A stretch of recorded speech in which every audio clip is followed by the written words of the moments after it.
Les victimes présumées de Patrick Poivre d'Arvor sortent du silence.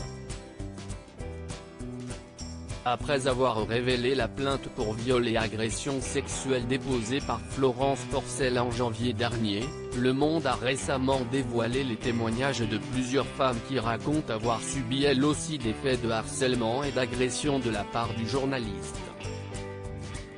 Parmi elles, Hélène Deving, aujourd'hui âgée de 54 ans, qui témoignait de son passage à la casserole chez l'ex-présentateur du JT de TF1.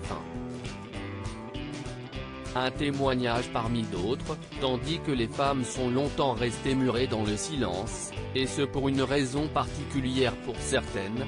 Je savais bien que si je disais quelque chose, il y avait un tel déséquilibre que je serais la pute et lui le séducteur. Et si est bien ce trait de personnalité qui est constamment rappelé pour défendre Patrick Poivre d'Arvor, comme de la part de son ex-compagne Claire Chazal.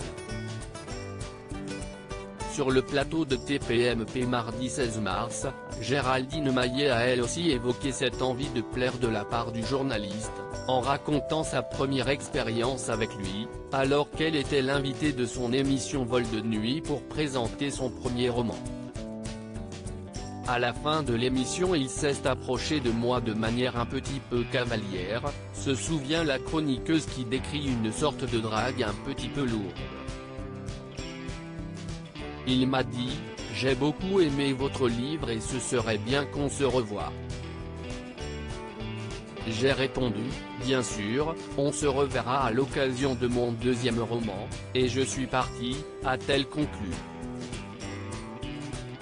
Géraldine Maillet n'a pas subi de rapport de force, pas traumatisée par sa rencontre avec Patrick Poivre d'Arvor. Géraldine Maillet explique que ce comportement était peut-être insistant de sa part, peut-être que d'autres jeunes filles auraient pensé que c'était une drague ou une sorte d'emprise qu'il voulait exercer sur moi, estime-t-elle, décrivant un épisode inédit qui ne s'est ensuite pas reproduit. Après, il m'a reçu pour tous mes livres, il n'a plus du tout été insistant, plus été lourd. Quand je lis ça, l'enquête du Monde, note de la rédaction, je me dis que peut-être certaines jeunes filles n'ont pas eu la même réaction, qu'il y a eu un rapport de force que moi je n'aille pas subi, admet-elle, sans remettre en cause les témoignages des victimes présumées.